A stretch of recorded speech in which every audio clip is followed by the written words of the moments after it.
Salam, bu gün sizinlə dünyanın federativ ölkələri haqqında danışacağıq. İlk öncə başlayaq Avropa qitəsindən.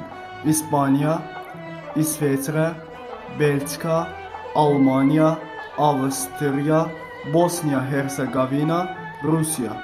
Asiyada Birləşmiş Ərəb Əmirlikləri, İraq, Pakistan, Hindistan, Nepal, Myanmar və Malayziya. Daha sonra Afrika qitəsində Nigeriya, Sudan, Cənubi Sudan, Efiopiya, Somali, Tanzaniya, Komor adaları. Avstraliya qitəsində Avstraliya və Mikroneziya Federativ Ştatları. Amerika qitəsindən danışsaq, Kanada, ABŞ, Meksika, Saint Kitts Nevis, Venezuela, Braziliya və Argentina.